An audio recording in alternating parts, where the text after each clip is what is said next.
Hello, my name is Maria. I am 32 years old, and for the past 8 years, my life has been centered around the most fragile part of the human experience, our relationships.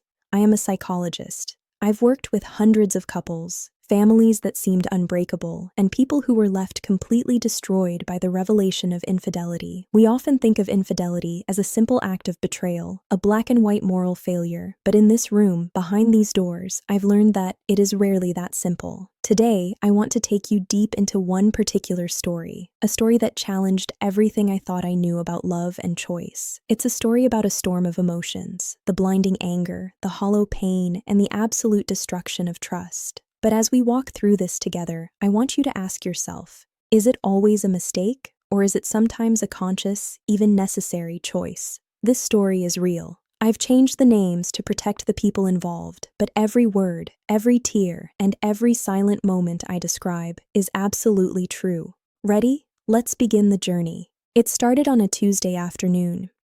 A woman named Anna walked into this office. She was 35 years old, undeniably beautiful, and perfectly well-groomed. From the outside, she looked like someone who had it all figured out.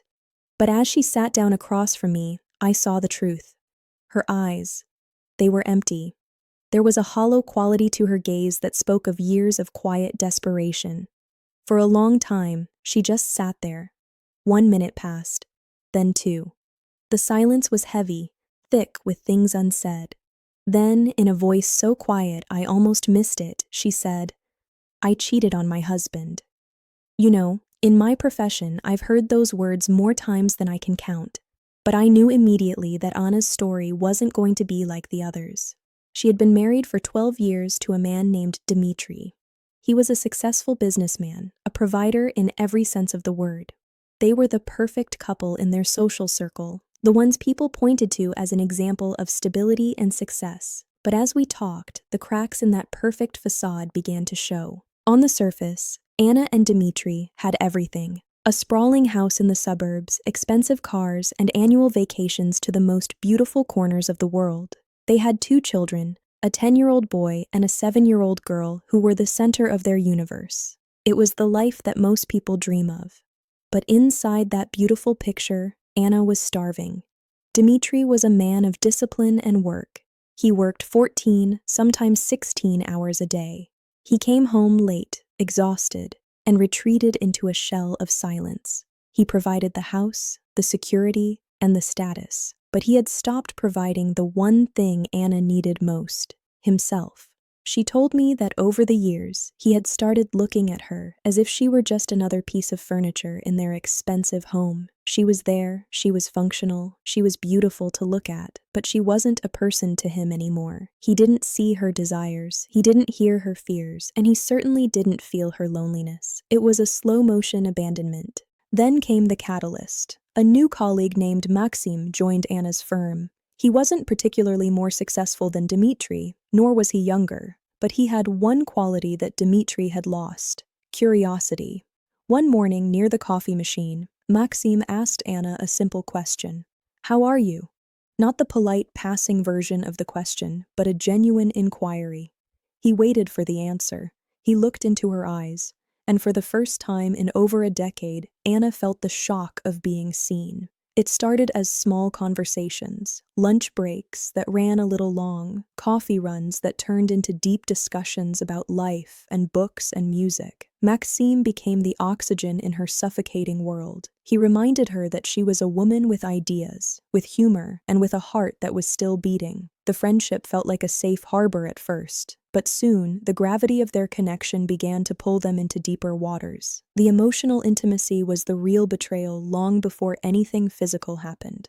The transition from friendship to an affair wasn't a sudden leap. It was a series of small, conscious choices, a hand lingering on a shoulder, a message sent late at night. The first time they met outside of work, Anna felt a terror she had never known, but also an exhilaration that made her feel 20 again. When the affair truly began, Anna entered a strange, dual existence. She became a master of the double life. She had a second phone, a new set of excuses, and a heart that was divided into 2 distinct chambers. Interestingly, she became a better wife at home.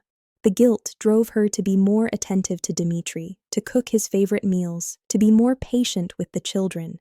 She thought she could balance the two, that the affair with Maxim gave her the strength to endure the emptiness with Dmitri. She convinced herself that as long as no one knew, no one was being hurt.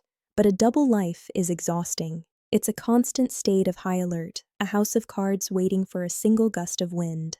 The end of the secret came not through a grand investigation, but through a single, forgotten moment of carelessness. One evening, Anna left her secondary phone in the pocket of her coat. A notification chimed. A simple, "I can't stop thinking about you," from Maxim. Dmitri, looking for his car keys, heard the sound. In that 1 second, 12 years of shared history were incinerated. Dmitri didn't scream. He didn't throw things. He simply sat on the edge of the bed, holding the phone, waiting for Anna to come out of the shower. When she saw him, she knew there was no point in lying anymore. The silence that followed was the most terrifying thing Anna had ever experienced. It wasn't the silence of exhaustion she was used to. It was the silence of a world ending. The confrontation that followed lasted until the sun came up. Anna poured out everything. The years of neglect, the loneliness, the feeling of being a ghost. Dmitri listened, his face a mask of cold fury and profound shock. To him, the house and the lifestyle were his love. To her, they were her prison. The fallout was brutal. Dmitri moved out the next day. The perfect suburban life was gone in an instant. The children were the hardest part. How do you explain to a 10-year-old and a 7-year-old that their father is living in an apartment across town because their mother found comfort in another man? Anna was left in the big house, surrounded by the expensive cars and the luxury furniture she had once complained about. But without the noise of the family, the house was just a cold, echoing vault. She tried to see Maxim, but the magic was gone. Outside the secrecy, their relationship felt thin and stained by the ruin it had caused. The guilt wasn't a weight she could manage anymore. It was a poison. She lost friends, she lost her status, and most importantly, she lost her sense of who she was. She had traded her security for a feeling, and the feeling had evaporated, leaving her with nothing but the consequences. This is the part of the story most people see, the destruction. But what happened next is why I'm telling you this. 3 months later, Dmitri and Anna came back to this office, not because they wanted to reconcile, but because they needed to figure out how to be parents without hating each other. It was the most honest I had ever seen them. Gone were the social masks and the professional talk. They were just two broken people sitting in these chairs facing the rubble of their lives. Anna was prepared to spend the rest of her life apologizing. She had accepted her role as the villain of the story. She spoke about her choices with a raw clarity that was heartbreaking. She didn't blame Dmitri anymore. She just acknowledged the path they had both walked. Dmitri sat there, listening intently, his anger seemingly replaced by a deep, weary sadness. I watched them and wondered if there was anything left to save. And then Dmitri spoke. He looked at Anna, and for the first time in years, he really looked at her.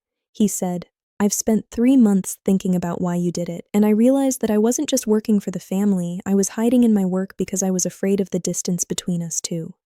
But then he took it a step further. Dmitri's voice was steady, but his hands were shaking. "Anna," he said, "you aren't the only one who broke the rules." The room went cold. Dmitri confessed that 2 years prior, during a particularly stressful merger, he had also had an affair. It had lasted 6 months. He had ended it, deleted the traces, and convinced himself that by working even harder and providing even more, he could earn his way back into a clean conscience. He had been judging her for a crime he had already committed and hidden. Anna just stared at him. The silence this time was different. It was the sound of two people realizing they were both strangers to each other. "Now we're equal," Anna whispered. It wasn't a statement of relief. It was a realization of how far they had both fallen. They had both been living in a house of secrets, each building a separate life while the one they shared was dying. The revelation changed everything. It stripped away the victim and the villain labels and left them with the truth. Their marriage had been over long before Anna met Maxim. The question now was, could something new be built from the ashes? So, here we are at the end of Anna and Dmitri's story. They are still together today, nearly a year after that session. They didn't fix their old marriage. They buried it and started a new, much harder one based on absolute, sometimes painful honesty. They are no longer the perfect couple, and they don't try to be. Their story forces us to look at the uncomfortable truth about infidelity. Was it a mistake? Certainly. It caused immense pain, but was it also a conscious choice that saved them from a lifetime of silent misery? If Anna hadn't cheated, and if Dmitri hadn't been forced to face her betrayal, would he ever have confessed his own? Would they still be living as ghosts in a beautiful house, ignoring the rot beneath the floorboards? I don't have the answer. I only know that sometimes it takes a total collapse to see what the foundation was really made of. So I leave you with this. Is an affair always the end of a story? Or can it be a brutal, terrifying new beginning? You decide. Thank you for walking through this with me. Take care of yourselves and each other.